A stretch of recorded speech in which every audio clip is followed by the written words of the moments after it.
Bon, ça va Aurélie? Ça va.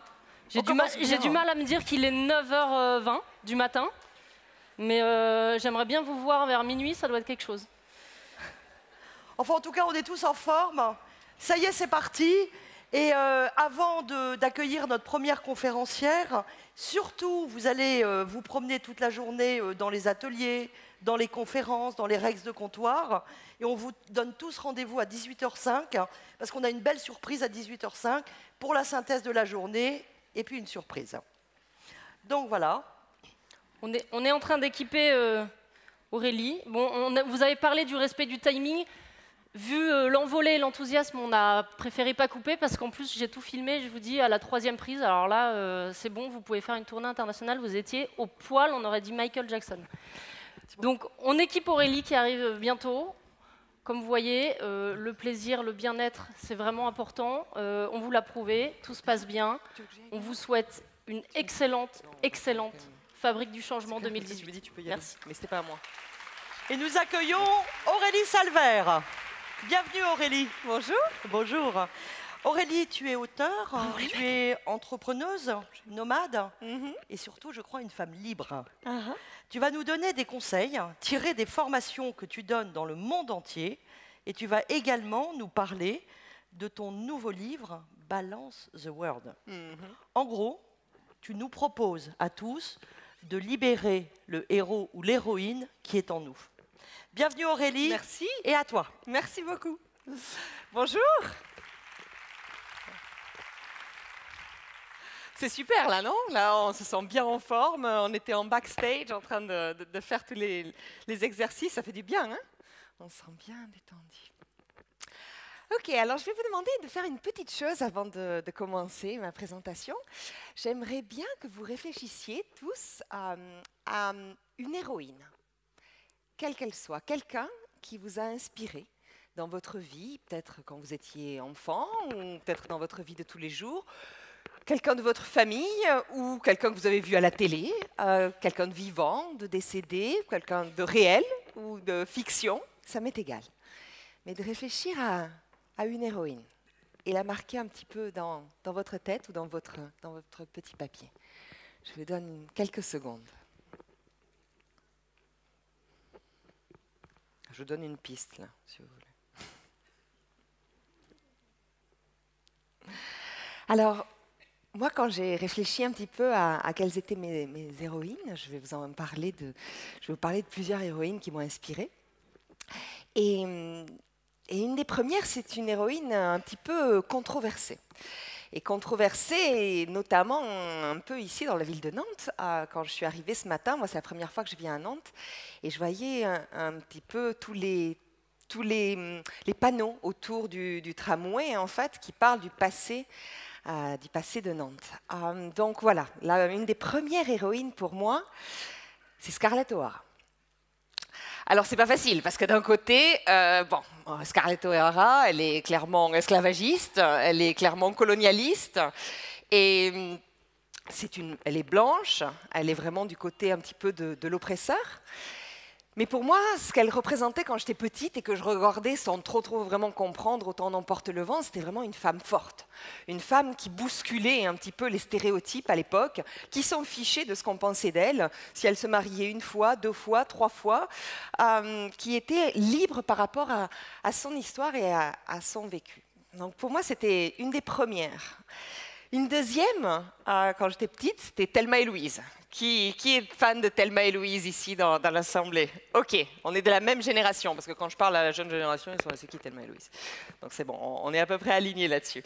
Mais c'est clair de voir ces deux femmes qui partent dans un road trip comme ça, et qui se finit malheureusement assez mal, mais qui est un petit peu ce road trip d'exploration et libération un petit peu. Donc voilà, mais un petit peu mes héroïnes de l'enfance. Et récemment, j'ai lu un livre assez intéressant qui s'appelle Goddesses in Every Woman, déesse en chaque femme, et qui parle de la mythologie grecque, et justement des multiplicités d'héroïnes. Donc on n'est pas forcément un seul type d'héroïne, non? On est vraiment différents types d'héroïnes et de facettes. Et elle me parle justement des archétypes un peu jungiens, et notamment de 9 héroïnes et déesses qu'elle dépeint selon leur qualité. Donc on va avoir Héra qui va être plutôt la femme, on va avoir plutôt Déméter qui va être plutôt la mère, Perséphone, la femme enfant. Et on a tous et toutes des facettes de ces différentes déesses. Et pour moi, celle qui me représente le plus, c'est Artémis, en fait. C'est the big sister, non? C'est celle qui est un petit peu avec la lance et qui part de par le monde et qui va défendre ses envies, ses idéaux. Et c'est un peu Hunger Games, non? C'est un peu Arya Stark, ou c'est un petit peu ces héroïnes que l'on voit et qui défendent les valeurs dans lesquelles elles croient. Alors, je vais vous raconter un petit peu mon histoire pour que vous compreniez comment j'ai libéré petit à petit cette héroïne qui était en moi, mais qui sommeillait. Et puis à partir de là, je vous raconterai un petit peu plus de ce que je fais aujourd'hui. Alors, moi, je suis née le 28 septembre 1978 à 12h40. Donc, ma mère m'appelait tous les jours, tous les 28 septembre à 12h40, le jour de mon anniversaire, pour me dire c'est pile là, ce moment où tu es née. Et donc, du coup, je suis balance. D'autres balances dans le public? OK. Donc, je suis balance et pour moi, c'est quelque chose qui compte beaucoup parce que vraiment, ces qualités d'équilibre et de justice et aussi un signe d'air, qui a vraiment envie d'explorer le monde et de ne pas se sentir enfermé dans des carcans, quels qu'ils soient. Mais ça, je l'ai compris plus tard. Quand je suis née dans un tout petit village des Pyrénées françaises, en Ariège. Donc, ce n'est pas l'Ardèche, c'est l'Ariège. 09, on a un peu une mauvaise réputation à Toulouse, mais je ne sais pas si elle est arrivée jusqu'ici, donc je sais que les Toulousains vont rigoler, mais je ne vous en ferai pas part. On dit que les Ariégeois, ils sont un petit peu obtus, que quand l'âne avance, l'Ariégeois s'arrête. Juste pour vous donner un peu une idée, quoi.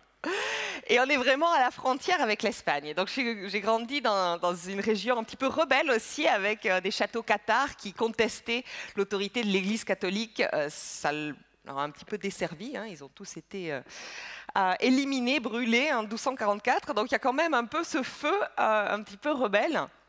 Mais c'est quand même un endroit un petit peu paumé. Donc moi j'ai grandi dans la campagne, la verdure, super, mais quand on est une ado, on a juste envie de faire la fête et d'être avec les amis, et ça c'était un petit peu dur.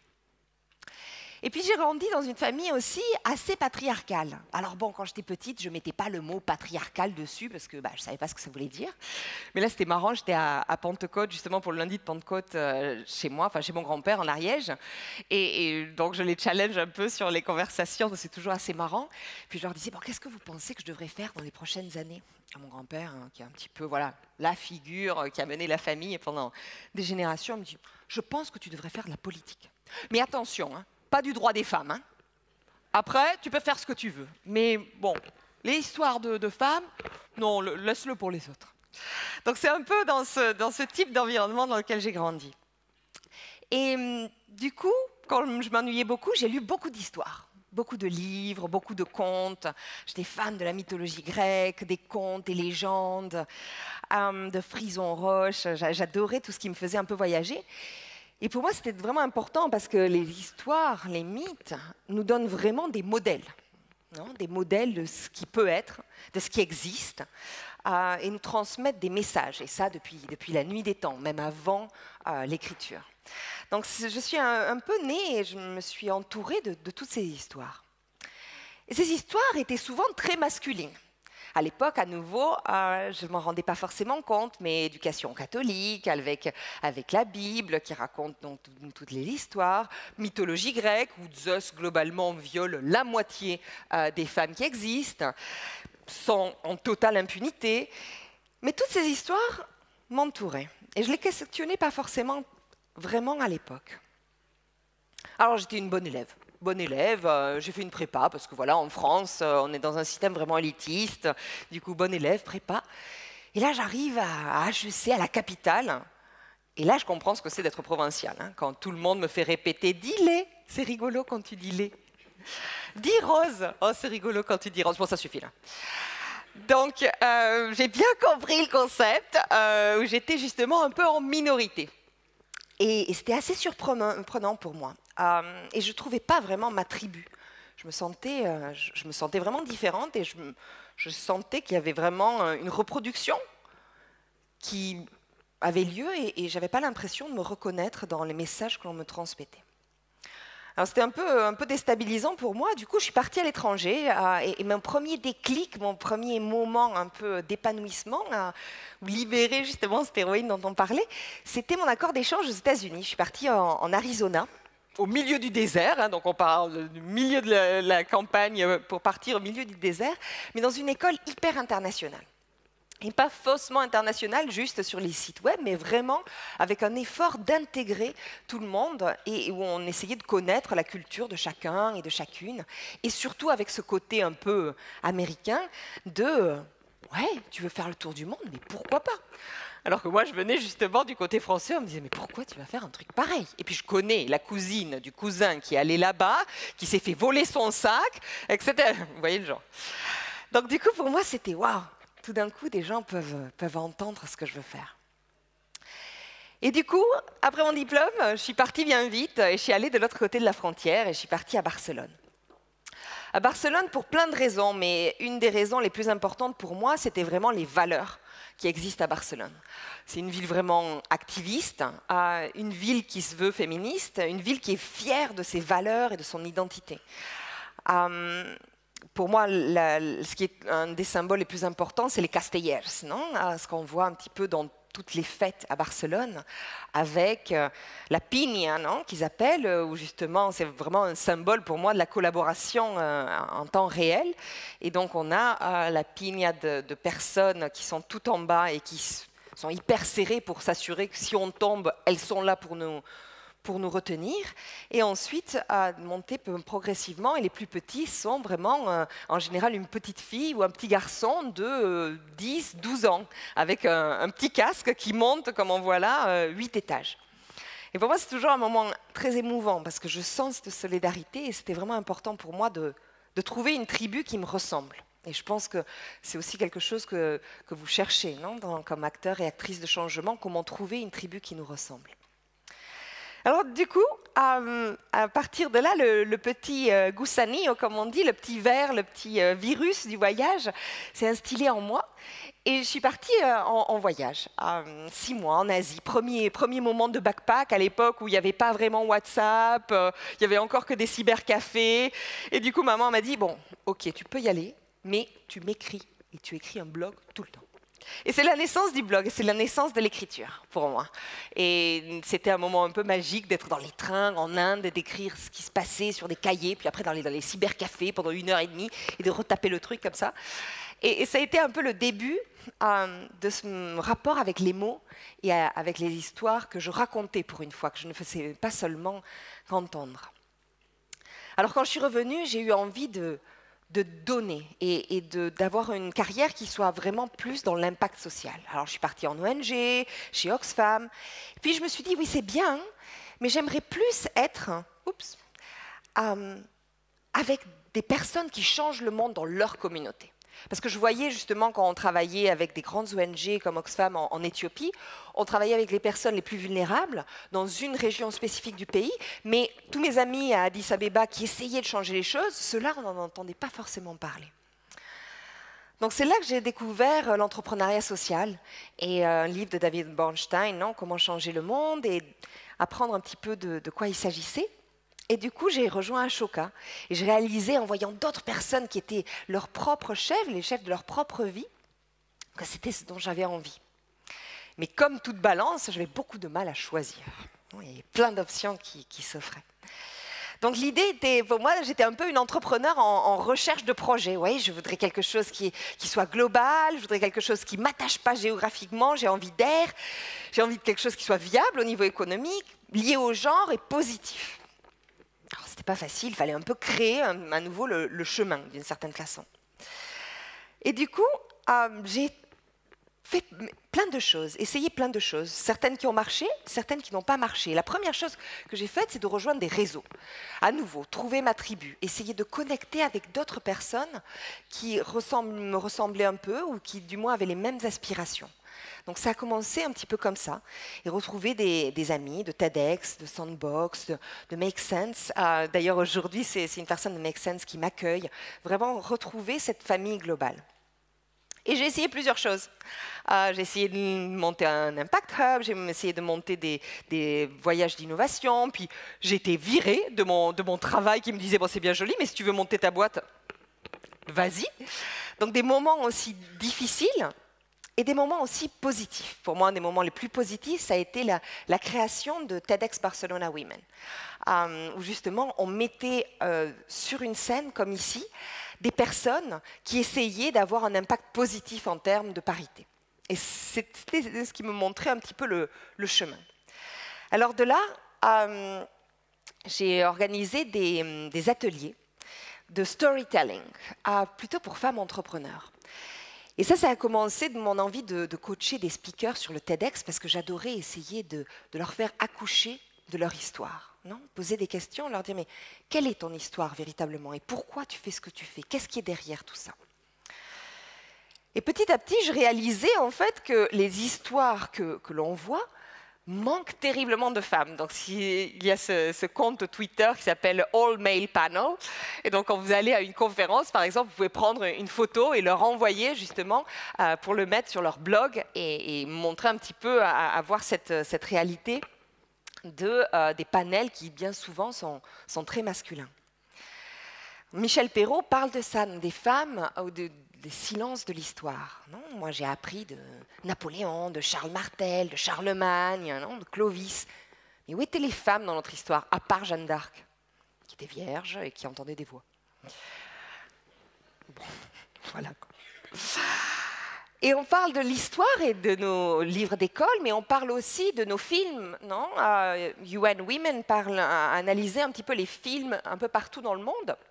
Et rencontre, en termes de réalisateurs, on a simplement 21% de réalisateurs qui sont femmes, seulement 23% de nos films qui montrent des femmes protagonistes, et seulement 31% des rôles qui sont tenus par des femmes. Donc il y a vraiment, sans qu'on s'en rende compte, une différence dans les histoires que l'on entend et que l'on voit. Mais ce n'est pas que les histoires, c'est aussi les rues. En France, on a simplement 2% des rues françaises qui portent le nom de femmes. Donc c'est vraiment l'idée que l'on n'a jamais fait rien d'assez important pour avoir le nom d'une rue, d'une place, d'un rond-point, d'un square. Moi, à Toulouse, j'habite rue Édouard du Laurier. Qui sait ce qu'a fait Édouard du Laurier? Non. Mais seulement 2%. Donc, à nouveau, quelle histoire on raconte? À la télé, pareil. Simplement 20% des experts sont des femmes. Donc, on interviewe des femmes à la télé, mais plutôt comme témoins. On les interviewe plutôt comme victimes, mais rarement comme expertes.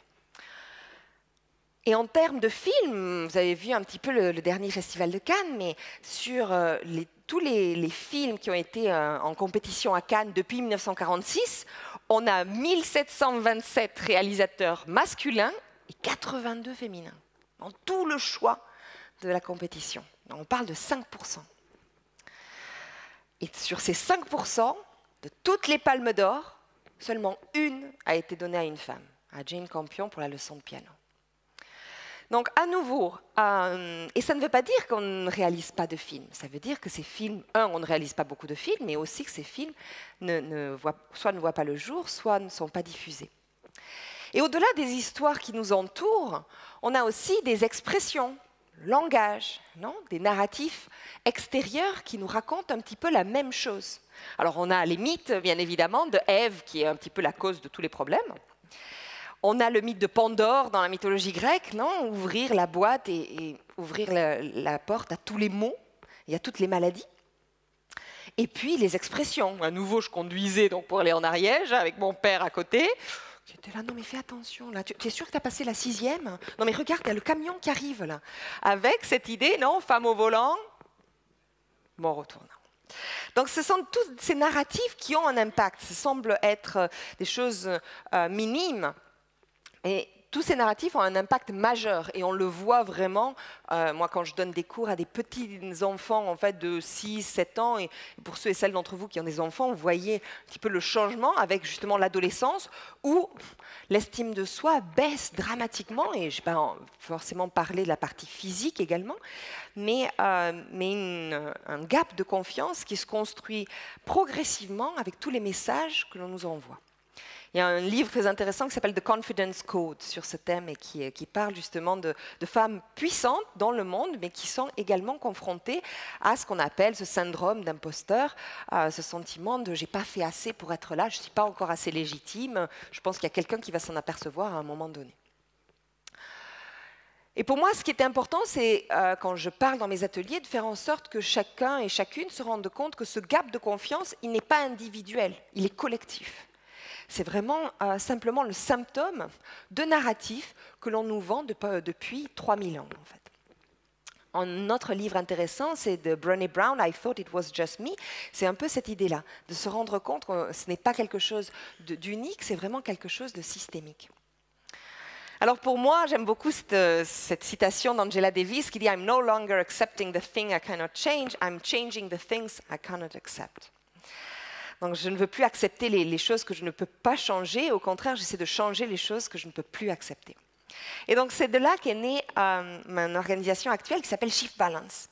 Et ce qu'on fait, c'est justement chercher des solutions et se dire, on va transmettre un côté positif et se dire sur ce thème de l'égalité, comment on peut rechercher des solutions et en diffuser au plus grand nombre pour faire en sorte que tous et toutes, on devienne actrices de changement aussi en termes de parité. Donc on fait des recherches, on fait des formations, et un peu partout dans le monde, et moi je suis très intéressée aussi par le Proche, Moyen-Orient et l'Asie du Sud en fait. Aussi parce que ces pays, de la même façon que le collectif féminin, sont aussi victimes de narratifs hyper négatifs. Non, quand je reviens du Pakistan, on me dit « oh là là ». Comment c'était quoi. Donc on a vraiment cette image dramatique des pays à mauvaise réputation. Et pour moi, c'est intéressant d'aller là-bas et de confronter les propres narratifs que j'ai en moi par rapport à ces endroits et surtout par rapport à leurs femmes. Non, ici, en Europe, on a souvent tendance à penser, bon, femmes musulmanes, femmes opprimées, ou on a tendance à penser, voilà, dans ces pays-là, elles ne peuvent pas sortir, elles n'ont pas forcément le choix, etc. Donc c'est aussi confronter mes propres narratifs et aller et revenir ici et partager un petit peu mon expérience et voir toutes les ressources qu'ont ces femmes pour challenger leur propre histoire. Donc on travaille beaucoup là-dessus, dans différents endroits. Et on a notamment tourné un documentaire sur le thème de la masculinité au Pakistan. Et ça, c'était hyper intéressant. Il s'appelle Merd Ban, Be a Man. Parce que quand je suis arrivée là-bas, je me suis aperçue de quelque chose qui existe aussi ici, que la façon dont on éduque nos garçons, qui vient des mêmes narratifs patriarcaux, fait en sorte que nos garçons ne peuvent pas exprimer la gamme entière de leurs émotions.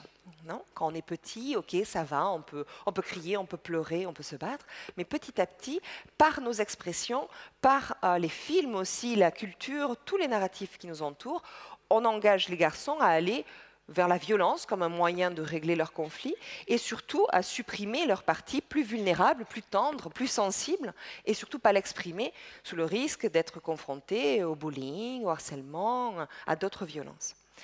Avec un isolement hyper fort également, un isolement déjà émotionnel. Donc les amis que je rencontrais au Pakistan, qui étaient jeunes, me disaient, moi j'ai un ami sur lequel je peux compter, c'est tout.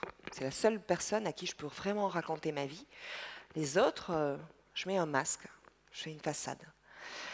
Et donc pour moi, c'était vraiment intéressant de montrer aussi cette partie-là dans le pays, mais ailleurs, parce que c'est quelque chose qui nous affecte à tous. Quand on parle de parité, on parle vraiment des deux côtés. Et pour moi, ce qui m'intéresse, c'est de lier le storytelling avec le genre et de se dire comment ces scripts de genre nous conditionnent et nous rendent malheureux, en fait, hommes et femmes.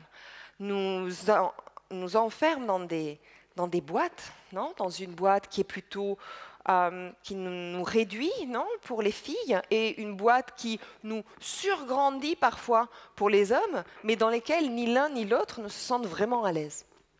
Et comment on challenge un peu chacun et chacune nos boîtes, en sachant que c'est forcément plus difficile pour les hommes de challenger leur boîte, parce que d'une certaine façon, ils bénéficient aussi du pouvoir de la structure globale. Mais c'est dire que on a beaucoup plus de suicides, on a beaucoup plus de sans-abri, on a beaucoup plus de criminalité, on a beaucoup plus de violence, on a beaucoup plus de personnes emprisonnées dans notre population masculine. Donc il y a vraiment une souffrance qui est aussi présente et dont on n'est pas forcément conscient. Donc c'est se dire, les stéréotypes de genre nous affectent à tous les deux en fait. Et du coup, on a eu envie de montrer encore plus de solutions. Donc moi j'avais cette bougeotte qui ne s'est pas arrêtée. Alors j'ai laissé mon appartement à Barcelone, c'était difficile, j'ai gardé ma ligne téléphonique, hein, on ne sait jamais. Mais j'ai laissé un petit peu cette ville, ce port d'attache, pour partir dans le monde et devenir véritablement nomade. Et du coup j'ai rassemblé tout le blog que j'avais commencé donc, en 2005 avec ma maman et en faire des chroniques et raconter un petit peu toutes ces histoires. Et là, c'est la mosquée de Lahore, en fait, au Pakistan. Mais surtout, ce que l'on a fait, c'est, avec l'ambassade de France au Pakistan, on a rassemblé des solutions. On a fait un peu un toolkit, non, le féminisme pour les nuls, globalement. Donc, l'idée était de rassembler des solutions pour différents thèmes, en se disant, voilà, de l'éducation, en passant par le leadership, en passant par la violence, le sexe, la masculinité, la politique. Dans chaque secteur, comment on peut faire en sorte de, 1, expliquer très facilement quel est le problème, 2, montrer des solutions, des projets qui existent partout dans le monde et qui utilisent différentes tactiques. Des tactiques de design, des tactiques plutôt d'infiltration, des tactiques plutôt de guérilla. Différentes tactiques qui peuvent être reproduites n'importe où dans le monde, en fait. Et, dernière partie, qu'est-ce qu'on peut faire au niveau individuel ? Parce que parfois, ça paraît tellement énorme qu'on ne sait pas comment s'y attaquer. Ou surtout, quand on parle de ce problème, on parle souvent du problème, justement. On reste dans cette partie-là. Alors voilà, maintenant, je joins l'utile à l'agréable et je vais un petit peu partout dans le monde travailler, surtout avec des jeunes, la jeune génération, et les inviter à devenir acteurs et actrices du changement de ce côté d'équilibre et de parité. En disant, qu'est-ce que tu veux faire? Parce que maintenant, la chance que l'on a, c'est qu'avec le nouveau média, on peut devenir activiste beaucoup plus facilement. On peut, chacun et chacune, écrire un blog, monter une chaîne YouTube, avoir un podcast, développer justement différents médias. Et il y a aussi une réflexion sur mon mode de vie, en fait. Mon mode de vie est aussi un peu une façon d'incarner ce que je raconte. Mais c'est vrai que j'ai la chance d'avoir un privilège. Je suis blanche, j'ai un passeport français, 170 pays où on peut aller sans visa. Passeport pakistanais, 28. La plupart, des îles. Comme ça, tu ne sors pas, tu restes. Donc la chance d'être blanche, d'avoir un passeport français, d'avoir des études. Donc ça, c'est clair que c'est un privilège, mais c'est vrai que peu de femmes ont la liberté dont je bénéficie. Et pour moi, c'est aussi essayer de transmettre cette image et ce rôle à d'autres jeunes filles un peu partout. Donc chacun peut créer vraiment son propre chemin, et chacun et chacune peut créer sa propre histoire. Et ça n'a pas été sans haut et bas, comme j'ai dit. Parfois, on est là, genre, bon, ben maintenant où je vais. Mais c'est vraiment cette idée de créer sa propre histoire. Et de la raconter. Ce n'est pas simplement le fait de la créer, mais c'est aussi de la raconter. Parce que ce sont ceux et celles qui racontent leur histoire qui dirigent le monde. Donc, une des premières étapes et un des premiers conseils que je vous donnerai, comme homme et comme femme, c'est d'apprendre à connaître le rôle des femmes dans l'histoire. Parce que, par exemple, à nos petits garçons, on lit beaucoup d'histoires de garçons, à nos petites filles, on lit beaucoup d'histoires de garçons, mais on lit rarement des histoires de petites filles à nos petits garçons. Et justement, on voit en quoi ce phénomène ne développe pas l'empathie entre petits garçons et petites filles. Donc l'idée est vraiment de connaître mieux notre rôle dans l'histoire. de différentes façons, différents livres. Un livre que j'ai beaucoup aimé, c'était When God Was a Woman. Non, on oublie complètement cette période de l'histoire qui était justement avant nos religions monothéistes, patriarcales, mais où on vénérait justement une déesse femme et où les sociétés étaient organisées de façon beaucoup plus collaborative, avec beaucoup moins de domination, avec beaucoup moins de violence en fait. Donc c'est à nouveau se réapproprier de ces narratifs-là et comprendre comment ils fonctionnaient. Comprendre que dans beaucoup de traditions, la première femme, ce n'est pas Ève, c'est Lilith, non qui est dans la tradition juive, de dire Lilith avait été créée à l'égal d'Adam, mais elle n'a pas voulu se soumettre à son autorité.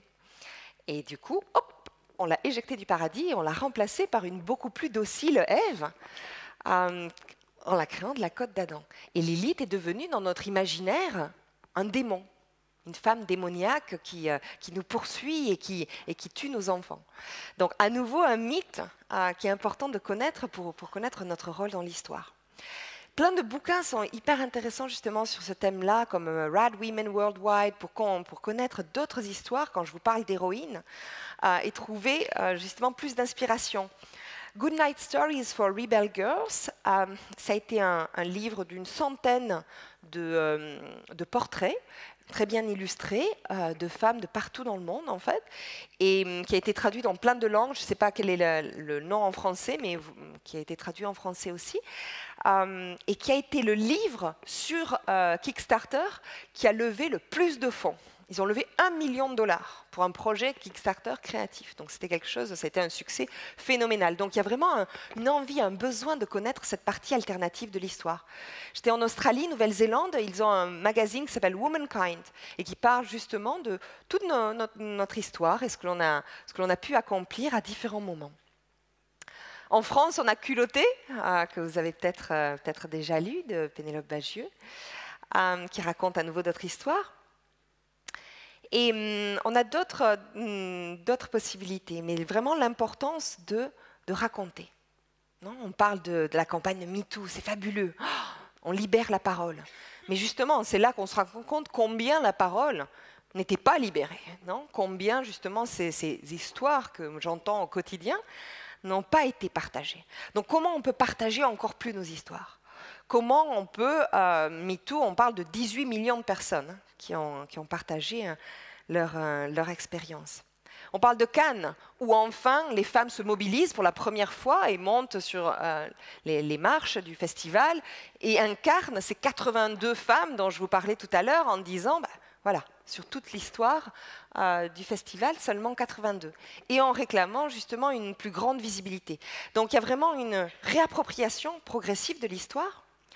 Une BD qui est très chouette aussi, c'est de Myriam Mal en Belgique, qui s'appelle L'impunité des hommes célèbres et qui donne différents exemples d'impunité dont on parle beaucoup, notamment dans le milieu du cinéma. Ou Emma, que vous avez sûrement connu, qui parle de la charge mentale. Non donc, à nouveau, un élément d'activisme, les comics. Non comment on montre un phénomène qui est complexe, les stéréotypes de genre, bon, qu'est-ce que c'est? Mais là, du coup, on les comprend bien mieux quand on les voit en dessin, en rigolant, en s'amusant, et on se dit, ah ouais, c'est vrai, c'est comme ça chez moi. C'est dire, oui, peut-être qu'on répartit la charge de travail de façon égale à la maison, mais toute la charge mentale de l'organisation, elle n'est peut-être pas si bien répartie que ça.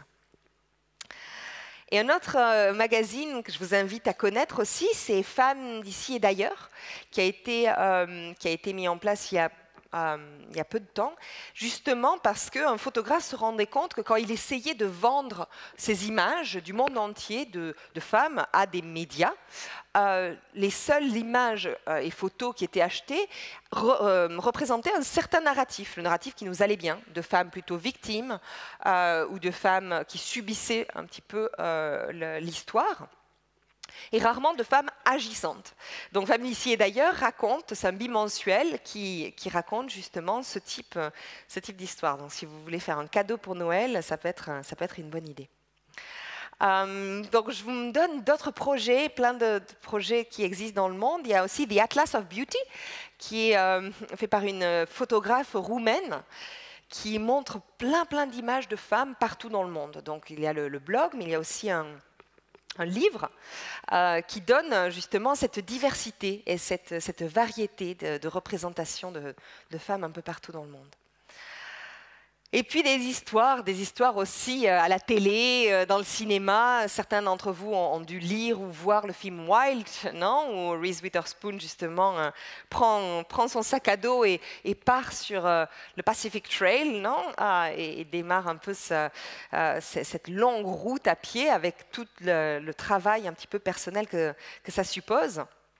Et du coup, Reese Witherspoon, qui s'est justement rendu compte de la différence entre les histoires, a décidé de créer une société de production sur ce thème-là et a produit une autre série que je vous invite vraiment à voir, qui s'appelle Big Little Lies, qui est dans une ville plutôt bourgeoise de Californie, qui est assez intéressante. Justement, je ne vous parle pas de l'histoire, mais qui donne une autre image à nouveau. Et puis j'imagine que beaucoup d'entre vous regardent La Servante écarlate. Il y a des fans dans le public, ouais. Donc La Servante écarlate, à voir. Ça fait peur, c'est stressant, mais vraiment à voir. Parce que si on ne se bouge pas, tous et toutes tels qu'on est aujourd'hui, on a quand même le risque d'arriver à ça, avec les systèmes qui nous entourent. Donc Margaret Atwood a écrit ce livre qui a été adapté sur Hulu et qui parle justement d'une société qui va vers une baisse de la fertilité, ce qui nous arrive aujourd'hui, et le fait qu'une secte radicale chrétienne prend le pouvoir aux États-Unis et met en esclavage des femmes qui sont encore fertiles. Et c'est vraiment très fort de voir comment on passe d'un système démocratique à un système totalitaire en très peu de temps et comment on peut vraiment sortir de ce type de message-là. D'autres recommandations sur Netflix, Alias Grace, aussi écrit par Margaret Atwood, une autre belle histoire. Et puis, si vous avez envie de rigoler, Je ne suis pas un homme facile. Qui a vu Je ne suis pas un homme facile sur Netflix?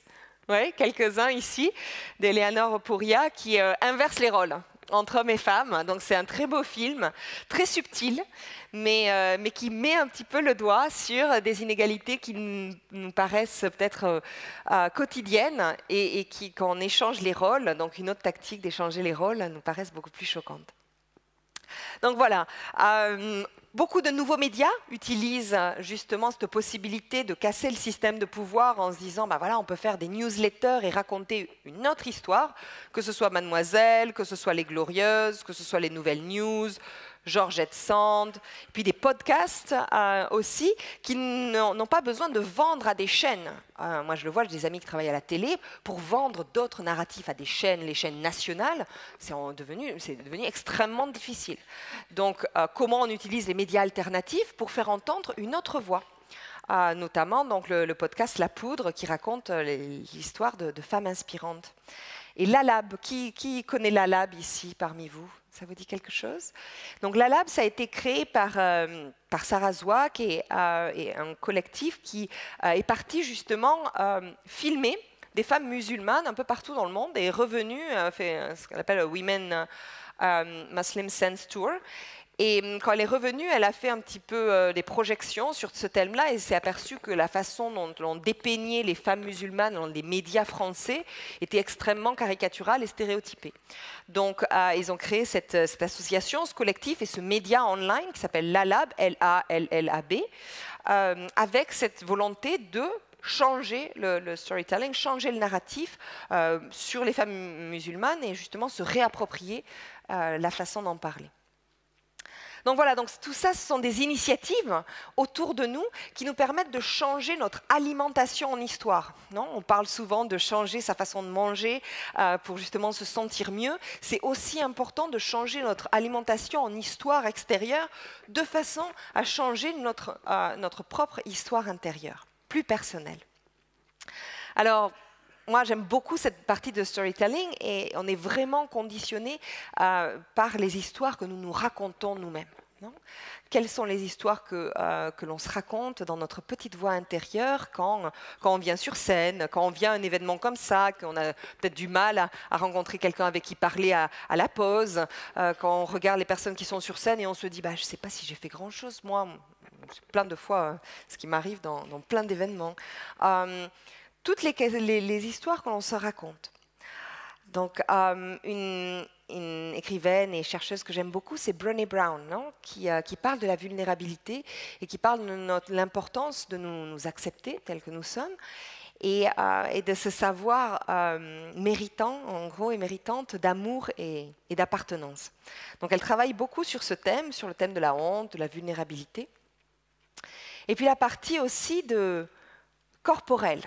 Non, Amy Cuddy parle dans un TED Talk qui est assez connu de la façon dont notre langage corporel impacte non seulement ce que l'on transmet à d'autres, mais aussi l'image que l'on a de soi. Donc comme ça fait un petit moment que je parle, je vais vous demander de vous lever un petit peu et de pratiquer ce que Amy Cuddy prône, justement quand on est dans un moment où on a besoin de se sentir un peu plus en puissance. C'est ce qu'elle appelle la power pose. Non, et la power pose, il y en a plusieurs. Donc il y a la power pose de Wonder Woman, qui est comme ça. Il y a la power pose qui est plutôt je fais un Skype et je m'en fous. Et il y a la power pose de je viens de gagner la course. OK? Donc je vais vous demander d'en choisir une et de la tenir pendant au moins 30 secondes, mais justement de sentir ce sentiment de pouvoir et ce changement de narratif en interne. On y va? 3, 2, 1. Profitez-en pour respirer.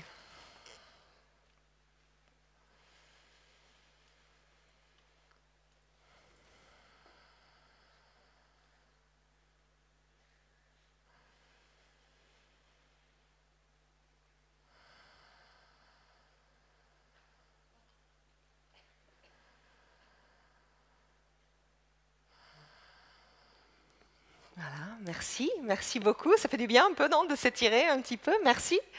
Ce qu'elle dit, Amy Cuddy, vous pouvez vous rasseoir si vous voulez, c'est qu'en fait, en faisant une power pose comme ça pendant simplement 3 minutes dans les toilettes, avant de monter sur scène, avant d'aller à une conférence, avant de passer un entretien d'embauche, on se sent beaucoup plus en confiance, en puissance, et justement, on est beaucoup plus performant et performante. Donc voilà, quelques petits conseils pour finir.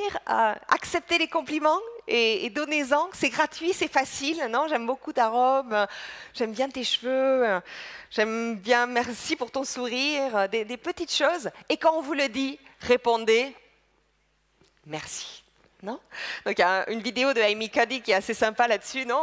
Quand on vous donne un compliment, en général, on est hyper fort pour raconter, pour s'excuser en fait. Oui, non, ma robe est jolie, non, mais en fait c'est ma belle-sœur qui me l'a donnée parce qu'elle n'en voulait plus. Donc justement, essayez de ne pas dégrader le compliment qu'on va vous donner, mais juste dire merci, même si le réflexe c'est justement de presque se justifier. Arrêtez de s'excuser. En tant que femme, on s'excuse beaucoup. Donc il y a cette pub de Pantene, sorry not sorry, non, mais notre tendance justement à s'excuser un petit peu constamment. L'idée n'est pas d'être impoli, mais justement d'essayer d'être un peu plus conscient du langage. Non, la première façon de changer notre narratif intérieur, ça va être de changer notre langage. Et d'éviter d'utiliser un langage un peu diminutif, non, d'arriver sur scène, bon, je vais vous parler de mon petit projet, et surtout, j'étais à un événement il n'y a pas très longtemps de Women Empowerment, toutes les intervenantes sont arrivées sur scène en se diminuant, en fait, en disant oh, « je ne sais pas si je vais parler aussi bien que la personne d'avant ». Ou bon, je ne suis pas encore hyper préparée parce que bon, voilà, j'ai fait mon slide la semaine dernière, merci. Donc toujours cette partie-là de justification. Essayez d'éviter ce genre de phrase, surtout quand on arrive sur scène, justement au départ. Et puis le travail du jugement, non, on ne juge jamais autant, avec autant de dureté que sa propre personne. Donc faire un peu plus de distance avec ce jugement et ce jugement des narratifs, s'apercevoir que nous sommes une multiplicité d'histoires, nous sommes plein de choses. Je suis nomade, mais je suis aussi anxieuse. Je suis plein de choses, je ne suis pas une seule histoire. Et selon la journée, je vais incarner un peu plus cette histoire-là. Et enfin, la pratique la plus belle pour moi, c'est vraiment pratiquer la gratitude, tout l'impact que ça peut avoir au niveau de l'ego, au niveau de notre propre positivité. Moi, je suis quelqu'un qui a tendance à s'inquiéter beaucoup et à passer beaucoup de temps dans mon monde intérieur à réfléchir et parfois à imaginer des scénarios très, très négatifs, comment je développe justement ma propre habitude de juste regarder autour de moi et me dire oh, il fait beau aujourd'hui, je pensais qu'il n'allait pas faire beau, qu'il allait pleuvoir.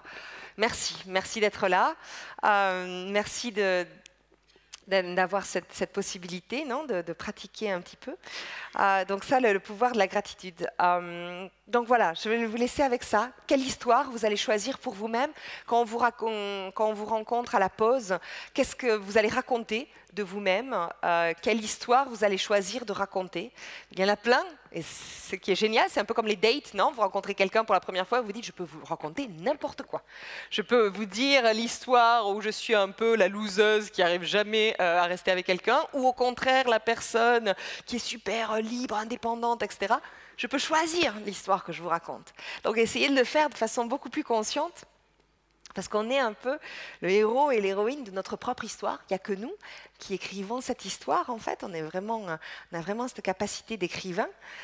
Jung disait, je ne suis pas ce qui m'est arrivé, mais je suis vraiment ce que je décide de devenir.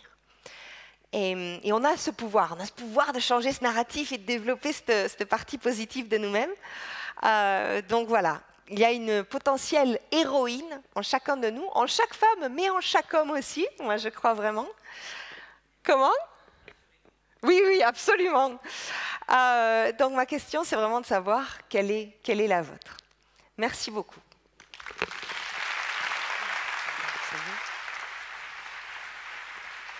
Attends. Je reste? Oui.